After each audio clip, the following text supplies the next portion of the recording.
Hello, welcome to another episode of the Cobra Daytona Build. On this episode, I'm going to do, the last episode I promised I was going to do a comparison between the Superformance Daytona Coupe and the Factory 5 Type 65.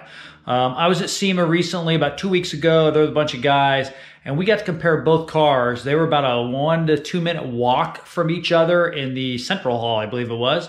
And there are some striking differences between the two cars. And the body, I'll start off with the body. So with the Type 65, Factory 5 has increased the dimensions by, 5 to 7%. Superformance has done the same.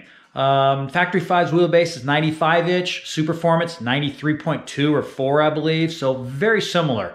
Superformance is actually about 2 inches longer overall length than the Factory 5, which kind of shocked me.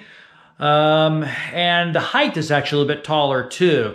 The big issue I saw with the Superformance body is they copied the first CSX model, I'll kind of show you with my car. So as you can see here, Factory 5's high point is right about here. Whereas Superformance, they take it back to here. And the very first Daytona, for people that don't know the history, the very first one that was actually built in America, I don't know the CSX number, I can't remember all that stuff. Actually, I could look up on my board up there and tell you, but that was the one Pete Brock designed, and he wanted the highest point back where the back of the roof meets the glass. So this thing actually is almost level inclined, so the highest point of the car is really right here. After that, they shipped the cars to Italy, where the designers there thought, oh, these are not right. They had the dimensions, they had the shapes, and they took liberties on what to do. So the next couple were more like this, where the high point was here and then it sloped back. And if you look at the two side by side, you'll see the difference because Superformance has got more area here than the Factory 5. It's not as pleasing to the eye, not even close. And what's funny is I was there with 5 guys, then I hooked up with 3 more guys. There was 8 of us that were actually at Sema at the Superformance booth and walked over to the Factory 5 booth. They all said Factory 5, way more beautiful car. A couple even said the Superformance, I wouldn't even buy it because I don't like the looks that much, which kind of shocked me because it's still a very good looking car. But if you do look side by side, and you guys, I won't show pictures on this video because I don't want to step on copyright laws and all that kind of stuff. So you can pull them up and see pictures of these two things side by side. And there are striking differences. The nose, so Superformance, they take the bulge, the hood bulge, and it's out further. Just doesn't look quite right. The opening for the radiator ducting is a little bit different. And the nose is definitely different. If you stand to the front, I don't know what it is with the nose of the Superformance, but it's definitely got a different look to it. It almost looks like the cut up here is a little bit higher, shows a little more of the front tire. Not really sure. And then the rear looks like it's a little more sloped than the Factory 5 too. I mean, so neither one is an exact replica, no doubt about it. But then again, all 6 of those things are all a little bit different too. So what do you replica when you don't even know which one is the one to go after? By the way, the original Cobra that was built in America, that one you can actually go to the Simeon Automotive Museum in Philadelphia, see it firsthand. That's the one that came out of that storage facility in LA. Some music producer owned it. I don't know the details, but I digress. So chassis-wise, so we pretty much covered the body. Chassis-wise, Factory 5 is very, very proud of their chassis underneath this.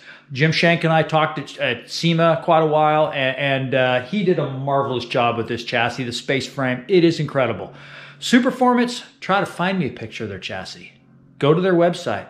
I can't find it. There's nothing. But I have seen them. I've seen them up on a rack before. And it's basically I don't know if it was 3 or 4 inch tube like the original Cobras. Not a great chassis. I mean, back in the day, don't get me wrong, it was a good chassis. But nowadays, this is a chassis to have. Way more rigid, way stronger. Just an all-around better chassis. Factory 5 gets the win on that one. As I said, Superformance, not so much. Interior, Superformance definitely has got it beat there. Their interior is very modern, not modern, you'd say it's very finished. But then again, there's some interiors that some of the guys have done, like Paul, his interior is fabulous, a lot of custom touches. Ron, who I detailed his car a couple of months ago, I think it was August. If you go back in my videos, you'll see Ron's car detailed there. His interior, a lot of custom touches, very modern looking, very nice. My interior is not, it's kind of what Factory 5 produces. I didn't want to go crazy. Changed a few little things, but other than that, it's not, it's a clean, nice. Superformance is nicer. They got power roll-up windows.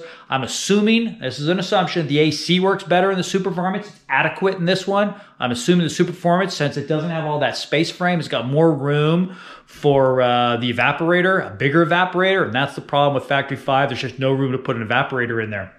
So you don't have that quite cooling efficiency. Thing with Superformance is price. I don't know what they start at, $140,000 plus motor and trans and differential now. So you're going to be into one of those things, $180,000. Factory 5, you can build a really nice one for $60,000. You can buy a basic one for probably $45,000. If you buy donor parts, maybe even cheaper, maybe even $35,000. I'm not sure. So you can see that definitely the Factory 5 has got some things going for it. As far as the Shelby registry, if you're a Shelby guy and you've got to have that quote, I have a Shelby, Superformance is the only way to go. Factory 5 is not even called the Daytona Coupe. It's called the Type 65 due to copyright and legalities.